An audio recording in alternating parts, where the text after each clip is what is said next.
The conversation stops the moment he enters. Not abruptly, not theatrically, simply a hesitation. Small enough that under ordinary circumstances it might pass unnoticed, but he notices it. The public house is narrow and overheated, its windows dimmed by soot and condensation, and somewhere near the hearth, laughter resumes a fraction too late. Tankards scrape against wood, and a chair shifts along the warped floorboards. Then come the words, low at first, quick and unfamiliar. A phrase muttered near the back wall draws a ripple of amusement from one table and silence from another. Someone mentions a crib, another speaks of a fence, and a third warns against a cove near the market. To an outsider, the language sounds almost intelligible. Almost. Which is perhaps what makes it unsettling, because the meaning appears deliberately close at hand, as though the conversation exists just beyond our listeners' comprehension by design. The man says nothing. Instead, beneath the table, his hands close around a small cloth-bound volume hidden inside his coat pocket. A guide, alphabetized, portable, promising access to the secret vocabulary of London's underworld. A dictionary not of literature or polite society, but of thieves, swindlers, beggars, and informers. Allow me to present to you the Flash Dictionary.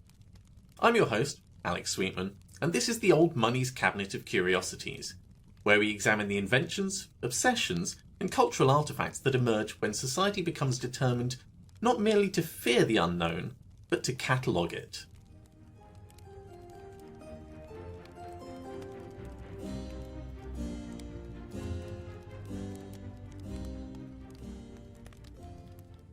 The Victorian Flash Dictionary was, at first glance, an unremarkable object. Most editions are small enough to fit comfortably inside a coat pocket or a desk drawer.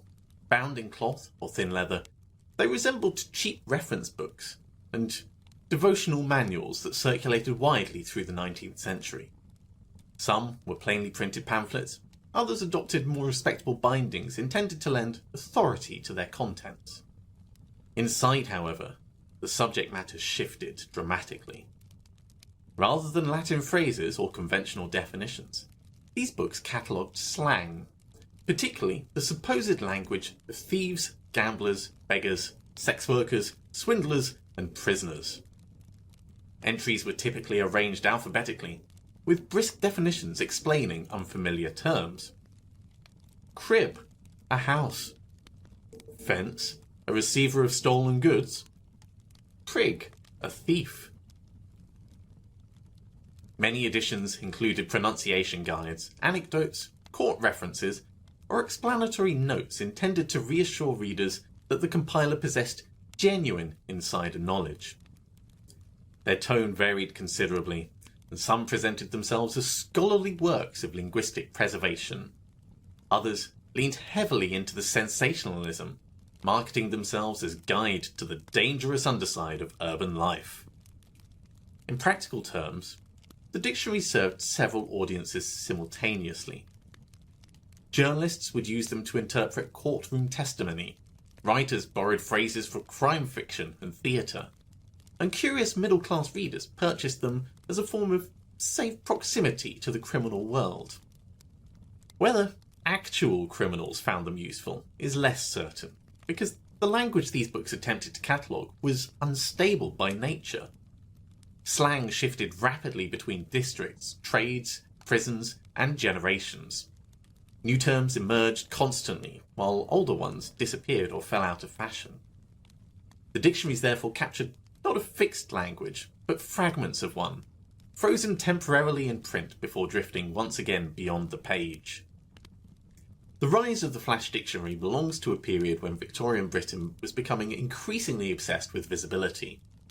Industrial cities were expanding at an extraordinary speed throughout the 19th century, and London, in particular, transformed into a place difficult to comprehend in full. It was crowded, it was mobile, and socially fragmented. Vast numbers of people moved throughout districts unknown to one another, producing both fascination and anxiety among the middle classes. Crime became one expression of that anxiety. Newspapers devoted growing attention to robberies, frauds, prostitution, gambling houses, and organised theft.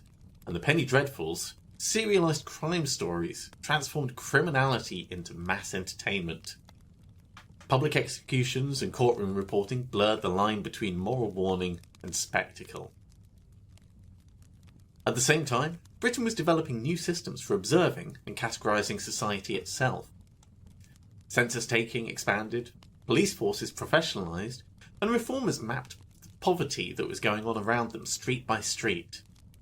Early criminologists searched for patterns in behaviour, appearance, and the environment, so language naturally entered that process. Court proceedings regularly revealed slang that was unfamiliar to magistrates and journalists alike. Witnesses occasionally required interpretation. And certain trades and criminal networks did genuinely develop specialised terminology that was difficult for outsiders to follow. This was enough to encourage a much larger idea. That criminals might possess not merely slang, but an identifiable linguistic system, a hidden vocabulary through which the underworld recognised itself. Publishers seized upon this possibility immediately. Earlier works had already laid the foundation. 16th century rogue pamphlets claimed to expose the secret speech of vagabonds and thieves, while the 18th century antiquarian Francis Grose compiled a classical dictionary of the vulgar tongue, blending a combination of tavern slang, street language, and criminal terminology into something approaching cultural documentation. But the Victorian period industrialised the idea. Cheap printing technologies allowed slang dictionaries to circulate widely, and literacy rates climbed steadily. Crime reporting became increasingly sensationalised, and together these forces created a readership that was eager for access to the hidden language of the city. The dictionaries appeared most prominently between the 1820s and 1880s, though variations did continue later. They were sold in bookshops, railway stalls, and even circulated in libraries. Some marketed themselves as practical reference works, and others openly promised initiation into fast life and metropolitan vice. Importantly, the actual scale of secret criminal language was almost certainly exaggerated. Slang existed, unquestionably. Terms like crib, fence, and prig appear repeatedly in legal proceedings and memoirs. But speech varied enormously between regions and social groups. There was no single unified criminal dialect waiting to be decoded. The dictionaries nevertheless presented one, because coherence sold a lot better than uncertainty. And in doing so, they transformed the fragmented speech of poverty, survival, and opportunism into something far more seductive, a hidden world that could supposedly be mastered through vocabulary alone. The Victorian fascination with criminal slang was rooted in far more than just curiosity. At its core lay a profound discomfort with social opacity. Industrial Britain had created environments in which large portions of the population became effectively unknowable to each other. Wealth and poverty existed in close physical proximity while remaining culturally distant. Respectable readers passed through the streets populated by labourers, migrants, hawkers, beggars, and criminals, whose lives they neither fully understood nor entirely trusted. Language became a way of navigating that uncertainty. If criminality possessed identifiable speech patterns, then perhaps danger itself could be recognised before violence occurred. Slang suggested affiliation, shared terminology implied organisation. A coded phrase overheard in a tavern might indicate conspiracy rather than coincidence. This belief was not wholly irrational, and police reports and courtroom transcripts demonstrate genuine communication gaps between officials and suspects. Certain occupations and subcultures developed vocabulary unintelligible to outsiders, particularly where secrecy offered the practical advantage in what they were doing. But Victorian society expanded this practical reality into something much larger and more theatrical. The Flash Dictionary promised not merely translation, but exposure. It reassured readers that hidden worlds could be rendered legible through classification and print. Once indexed alphabetically, the Underworld appeared less chaotic, more manageable. This reflected broader 19th century instincts towards categorization. It was an era where they measured skulls, they classified diseases, they mapped slums, organised the new census data, and attempted to transform human behaviour into systems that could be studied scientifically. Criminal slang became just another phenomenon to catalogue and contain. Yet, beneath this analytical impulse lay something more emotionally complicated. Voyeurism. To read flash slang from the comfort of a parlour was to experience controlled proximity to danger. The dictionaries allowed respectable readers to rehearse criminality symbolically, without enduring its consequences or suffering risk. One could savour the rhythm and novelty of forbidden speech while remaining socially insulated from the poverty and desperation that produced it. Publishers understood this perfectly. Many dictionaries were thus marketed less as scholarly references and more as windows into forbidden worlds.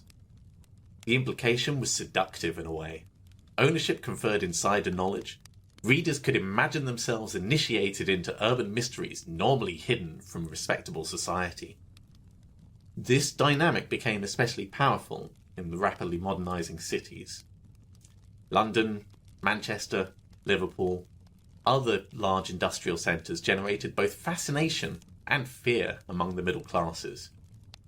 Urban anonymity created the unsettling possibility that criminals might exist nearby yet remain invisible. The rogue's lexicon offered reassurance. It implied that hidden threats still obeyed patterns, that danger, however unsettling, possessed grammar. There was also a disciplinary dimension to it. Some compilers suggested that their works would assist magistrates, detectives, or even police officers attempting to decode suspicious conversations and criminal networks. Whether the dictionaries were widely used in official policing remains uncertain, but the rhetoric surrounding them frequently emphasized utility and surveillance. Knowledge in itself is a form of control, and yet, paradoxically, publication undermined the very secrecy that the books claimed to expose. Once printed, slang escaped the underworld entirely. Journalists adopted it, playwrights inserted it into dialogue. Crime fiction popularized it even further. Middle-class readers repeated terms for amusement or affectation. The language ceased to belong exclusively to criminals. And so in attempting to catalogue hidden speech, Victorian print culture helped disseminate it across society itself. Perhaps there is the deeper truth there behind the Flash Dictionary. It was never solely about criminals. It was about the Victorian need to believe that even the shadows of modern urban life could eventually be named, indexed, and understood. Flash dictionaries did not emerge from a single inventor so much as a loose industry of compilers, publishers, journalists, and opportunists. The earliest influential figure was Francis Grose, whose classical Dictionary of the Vulgar Tongue first appeared in 1785. Grose approached slang with the curiosity of an antiquarian collector, preserving vulgar expressions with a mixture of amusement and scholarly seriousness. His work established an important precedent, that low language could be treated not merely as corruption, but as cultural material worth documenting. By the 19th century, however, documentation had become commerce. Among the most significant Victorian figures was John Camden Hotten, publisher of A Dictionary of Modern Slang, Cant and Vulgar Words, in 1859. Hotten understood the market exceptionally well. His dictionary promised authenticity, not merely definitions, but access. He hinted repeatedly at insider sources, criminal correspondence, and direct familiarity with metropolitan vice. Whether the claims were entirely reliable is another matter. Much of Hotton's material drew heavily from earlier slang collections, courtroom reports, journalism, and recycled compilations. Originality mattered a lot less than presentation. Hotten sold atmosphere as effectively as vocabulary. His entries were concise, confident, and often theatrical in their certainty. Crib, a house. To crack a crib, to burglarously enter a dwelling. The tone implied authority even when the language itself remained unstable and regionally inconsistent. Another important contributor was Henry Mayhew, whose London Labour and London Poor book approached underworld speech through interviews with costermongers, mudlarks, beggars, and petty criminals. Mayhew's work differed from Hotton's in a few important ways. His slang was often feeling contingent rather than codified. It was messy, it was contradictory, and it was alive. Yet, even Mayhew mediated what he ended up recording. Informants performed for interviewers. Editors shaped the presentation. Readers consumed the resulting material through pre-existing assumptions about poverty and criminality. And then there was James Hardy Vaux, whose vocabulary of the flash language drew directly from his experiences within Britain's penal system and his transportation to Australia. Vaux possessed something that most compilers lacked. He had first-hand participation in the world being described. Even so, once slang entered print, it changed character. Fluid speech became standardised, improvised language hardened into fixed definitions, and around these figures emerged a broader commercial ecosystem. Cheap publishers produced abbreviated editions for railway readers and casual consumers.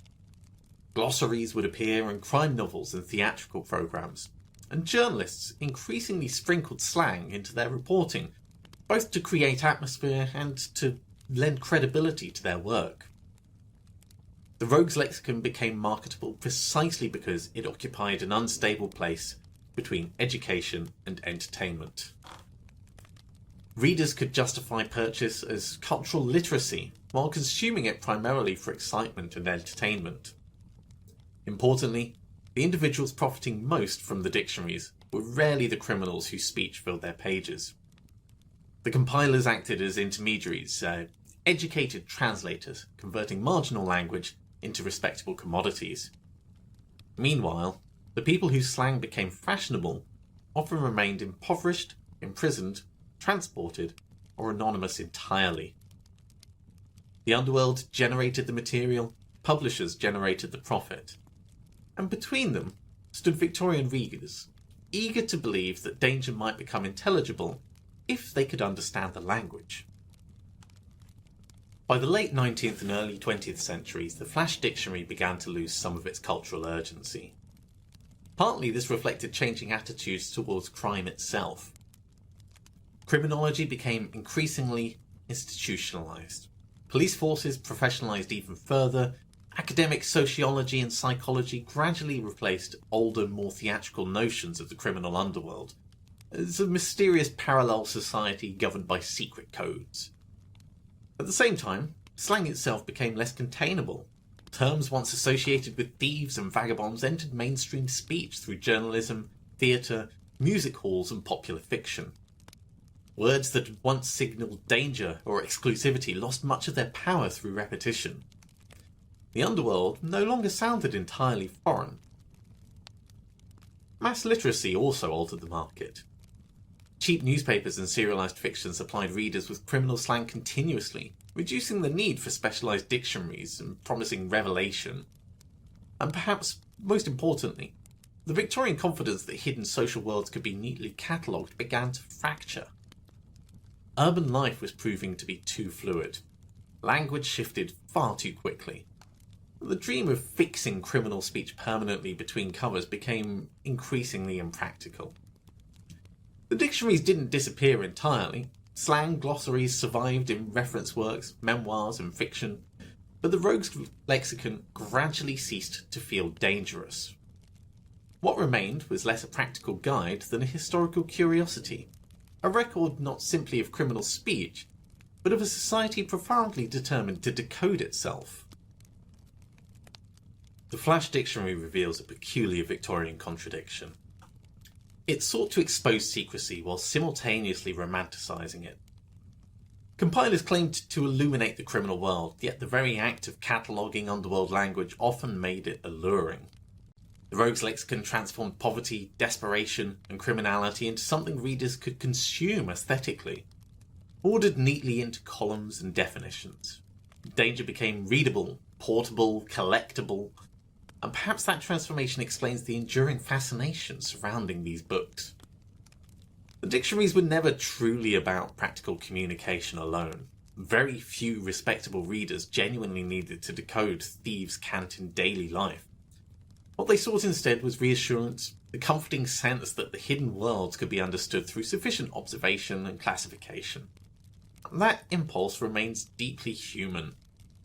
Faced with uncertainty, societies tend to catalogue, to measure, to name. Classification creates the illusion of mastery, even when understanding remains partial at best.